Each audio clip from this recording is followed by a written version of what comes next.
அன்பானவர்களுக்கு கோவிந்தராஜின் வணக்கங்கள்.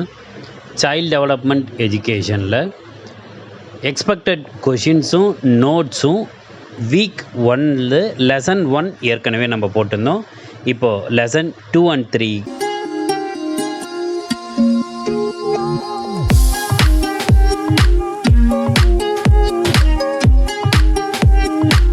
Lesson 2 development and developmental principles.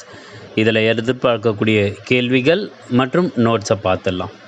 Development அப்படின்றது என்னென்னா growth of humans throughout their life span from conception to death. இது ஏற்கனவே பார்த்தோம். ஹியூமன் டெவலப்மெண்ட்னா என்னென்ன அப்படின்னு பார்த்தா, இது ஹியூமன் growth, அதில் physical, emotional, intellectual, social, perceptual மற்றும் பர்சனாலிட்டி டெவலப்மெண்ட்டை உள்ளடக்கியது தான் இந்த ஹியூமன் டெவலப்மெண்ட். இது கேள்வி வருவதற்கான வாய்ப்புகள் உண்டு. அதே மாதிரி most important characteristics of development அப்படின்றது எங்கன்னா இது லைஃப் லாங் அப்படின்றது.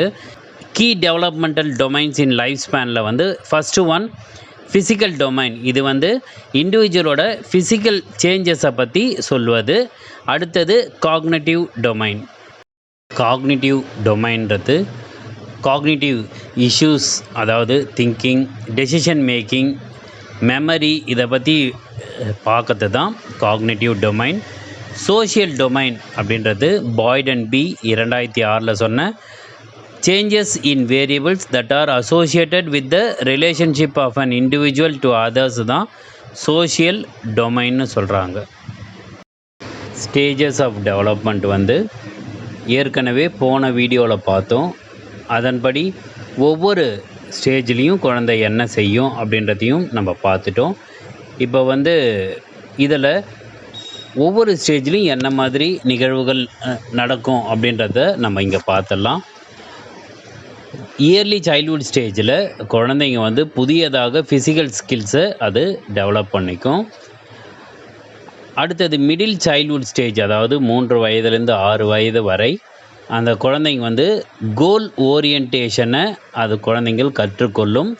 த்ரூ ஆர்கனைசேஷன் ஆஃப் ஆக்டிவிட்டீஸ் மூலமாக, ஹைட் அண்ட் சீக் மூலமாக குழந்தைங்க ரூல்ஸ் ஆஃப் த கேமை கற்றுக்கொள்வதற்கும் எப்படி ஜெயிக்கணும் அப்படின்றதுக்கும் இங்கே தெரிந்து கொள்ள ஆரம்பிக்கும். லேட் சைல்ட்ஹுட்டில் குழந்தைங்க கல்ச்சுரல் நார்ம்ஸையும் எஜுகேஷனல் ஸ்ட்ரக்சர்டையும் அது கற்றுக்கொள்ள ஆரம்பிக்கும். அடுத்ததாக 12லேருந்து 18 வயது வரை இருக்கக்கூடிய குழந்தைங்களுக்கு பியூபர்ட்டி சேஞ்சஸ் வருவதற்கான வாய்ப்புகள் உண்டு இந்த சமயத்தில். அதே மாதிரி இந்த சமயத்தில் தான் பர்சனல் சாய்ஸஸையும் சென்ஸ் ஆஃப் பர்சனல் வேல்யூஸையும் குழந்தைகள் வளர்த்து கொள்வதற்கு ஆரம்பிக்கும். 18லேருந்து 30 வயது வரை குழந்தைங்கள் இன்டிமேட் ரிலேஷன்ஷிப்ஸை டெவலப் பண்ணும். இதுதான் அடல்ட் ஸ்டேஜும் கூட. இயர்லி அடல்ட்ஹுட் ஸ்டேஜில் பெரும்பாலும் நிறைய பேர் என்ன பண்ணுவாங்கன்னா, கல்யாணம், அதாவது திருமணம் செய்து கொண்டு பார்ட்னர் கூட ஃபேமிலியை ஸ்டார்ட் பண்ணி அவர்களே வாழ்வதற்கான வாழ்க்கையை தேர்ந்தெடுப்பாங்க. லேட் அடல்ட்ஹுட் அப்படின்றது 30 வயது ஸ்டார்ட் பண்ணும்பொழுது இங்கே கேரிங், அதாவது மனைவி, குழந்தைகள் இவங்க மேலேயும் அவங்க அந்த கேரிங்கை ஸ்டார்ட் பண்ணுவாங்க. அதே மாதிரி அவர்கள் தன்னை பற்றியும் மற்றவர்களை பற்றியும் அவர்கள் சிந்திப்பதற்கான வாய்ப்புகள் இங்கே அதிகமாக இருக்கும். லேட் அடல்ட்ஹுட் ஸ்டேஜில் இண்டிவிஜுவல்ஸ் எல்லாமே செல்ஃப் அக்செப்டண்ட்டாக இருப்பாங்க. அதே மாதிரி அவங்களுடைய லைஃப் எக்ஸ்பீரியன்ஸை வச்சு அவர்கள் வைஸ், அதாவது அறிவாக அவர்கள் தன்னுடைய வாழ்க்கையை வாழுவாங்க. இதுதான் ஹியூமன் டெவலப்மெண்ட்டோட லைஃப் ஸ்பேனில் இருக்கக்கூடிய ஒவ்வொரு ஸ்டேஜஸ்.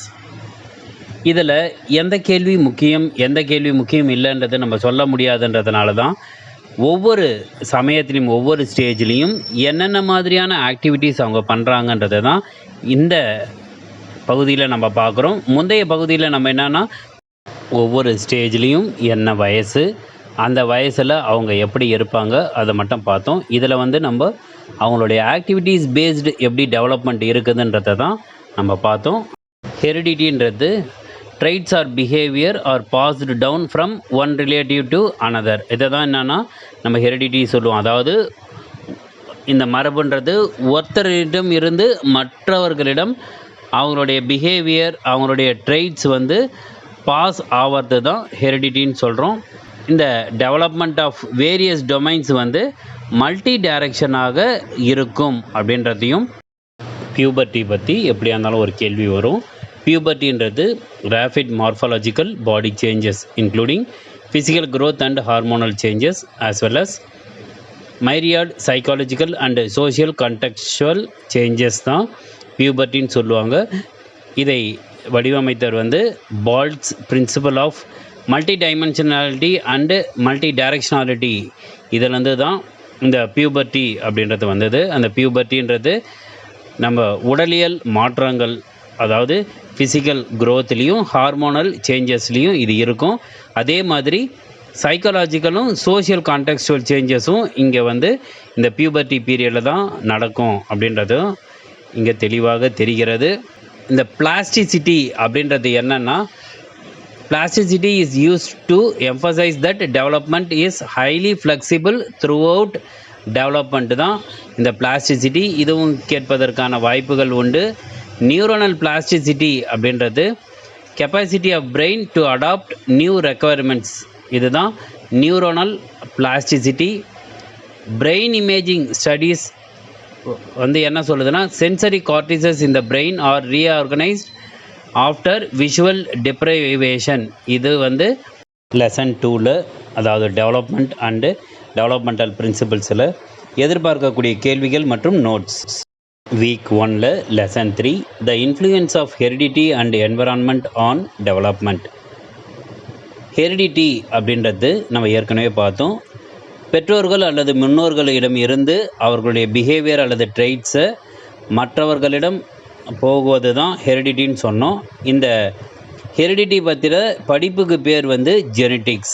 ஜீனோடைப் அப்படின்றது என்னன்னா, inherited traits are controlled by genes and the complete set of genes within an organisms genome. இதுதான் வந்து ஜீனோடைப்புன்னு சொல்கிறோம். இதுவும் வந்து கேள்வியாக வருவதற்கான வாய்ப்புகள் அதிகம் உண்டு. சோஷியல் என்வாரான்மெண்ட் அப்படின்றது என்னென்னா, immediate physical and social setting in which people live or in which something happens or develops தான் சோஷியல் என்விரான்மெண்ட். ட்வின்ஸ் ரிலேட்டடாக ஒரு கொஷின் வருவதற்கான வாய்ப்புகள் உண்டு. அதன்படி ஐடென்டிக்கல் ட்வின்ஸ், இதனுடைய இன்னொரு பேர் வந்து மோனோசைகோட்டிக் ட்வின்ஸ், இதிலேருந்து ஒரு கேள்வி வரலாம். அப்படி இல்லைன்னா இவர்கள் வந்து genotypes are duplicates of each other. Genotype வந்து இவர்கள் ஒவ்வொருவருக்குள்ளும் டூப்ளிகேட்ஸாக இருக்கும். இது வந்து ஐடென்டிக்கல் ட்வின்ஸு. ஃப்ரட்டர்னல் ட்வின்ஸ், அதனுடைய மறுபேர் வந்து டைசைகோட்டிக் ட்வின்ஸ். இவங்க வந்து share exactly of their genes with each other. இவர்கள் ஃப்ரட்டர்னல் ட்வின்ஸுன்றது.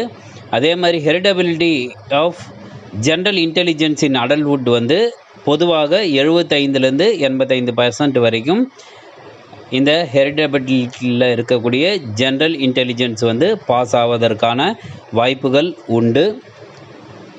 எமோஷ்னல் இன்டெலிஜென்ஸ் அப்படின்றது expressing our emotions as an effect in all aspects of our lifes. இது வந்து பப்ளிக் அட்டென்ஷனில் வந்தது 1990.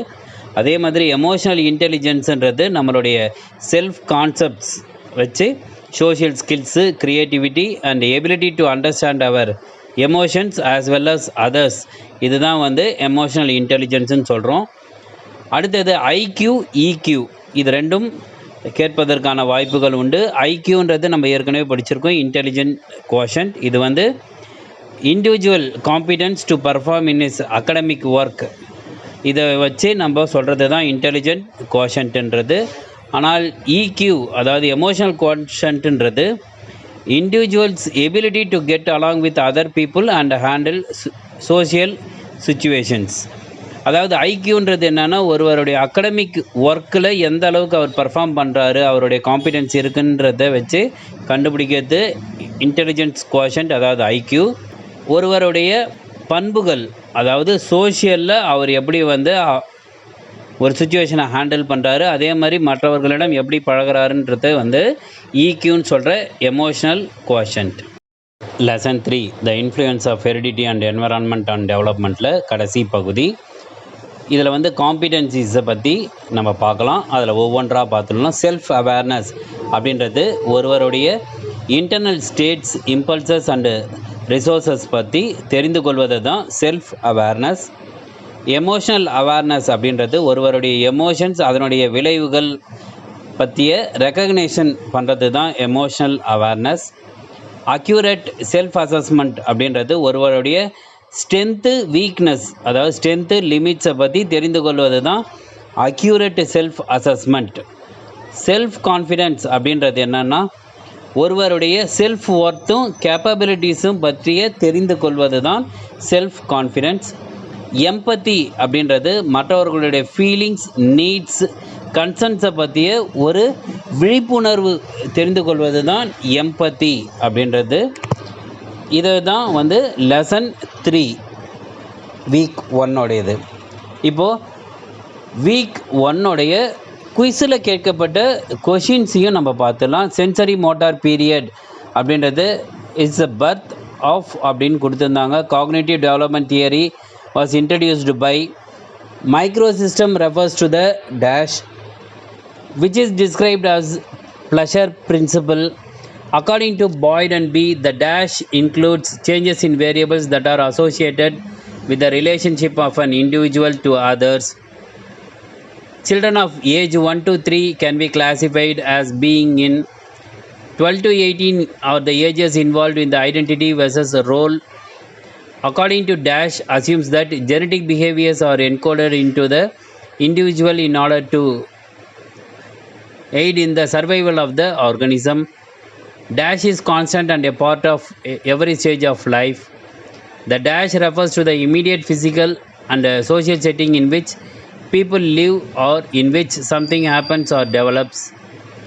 According to psychologist Dash, emotional intelligence refers to the person's basic underlying capability to recognize and use emotion. Dash is a mathematical estimate that indicates how much of a trait's variation in a population can be attributed to genes. The Flynn effect is named for Dash Flynn, who did much to document it and promote awareness of its implications. In the late Dash, researcher Arthur Jensen created a storm of controversy by proposing that ethnic differences in intelligence are due to heredity. கடைசி கேள்வியாக, many researchers believe that dash primarily cause cultural and ethnic differences னு ஒரு 15 கேள்விகள் குயிஸில் கேட்கப்பட்டது. Week 1 lesson 2 and 3 எதிர்பார்க்கக்கூடிய கேள்விகள் மற்றும் நோட்ஸை கொடுத்துருக்கேன். அதே மாதிரி வீக் 1 கேட்கப்பட்ட குயிஸுக்கான கொஷின்ஸு நான் கொடுத்துருந்தேன். அதே மாதிரி நான் அளித்த பதில்கள் அதில் இருக்கிறது. அதில் ஏதாவது தவறுகள் ஏதாவது இருந்ததுன்னா நீங்கள் அதை வந்து கமெண்ட் பாக்ஸில் போடுங்க. வீக் 1 லெசன் 1 வீடியோவோட லிங்க் வந்து நான் டிஸ்கிரிப்ஷனில் போடுறேன். அதில் பார்க்காதவங்களும் நீங்கள் அதில் பார்த்துங்க.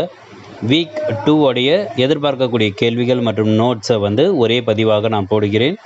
அதில் கேட்கப்பட்ட குயிஸ் கேள்விகளும் அதில் இடம்பெற செய்கிற மாதிரி நான் பார்க்குறேன். அதே மாதிரி வீக் 1 நீங்கள் அசைன்மெண்ட்டு கொடுத்துருப்பாங்க. அந்த அசைன்மெண்ட்டு கொஷின்ஸில் இருந்தும் 1 மார்க் கேள்விகள் வருவதற்கான வாய்ப்புகள் உண்டு. இது வந்து நான் கொடுத்தது வந்து என்னுடைய பார்வையில் எந்தெந்த கொஷின்ஸ்னால் கேட்பாங்கன்றதை தான் நம்ம கொடுத்துருந்தோம். இதை தவிர நீங்கள் வந்து அந்த நோட்ஸை படிக்கும்போது பிடிஎஃப் மெட்டீரியல்ஸை நீங்கள் டவுன்லோட் பண்ணி படிக்கும்போது உங்களுக்கு நிறைய கேள்விகள் வருவதற்கான வாய்ப்புகள் உண்டு. அந்த மாதிரி கேள்விகள் ஏதாவது உங்களுக்கு தோன்றிச்சுன்னா அதையும் கமெண்ட் பாக்ஸில் போடுங்க. விடுபட்ட கேள்விகளை நம்ம இன்னொரு பதிவாக நம்ம அதை பதிவிடலாம். மீண்டும் அடுத்த பதிவில் வேறு சில தகவல்களோடு உங்களை சந்திக்கிறேன்.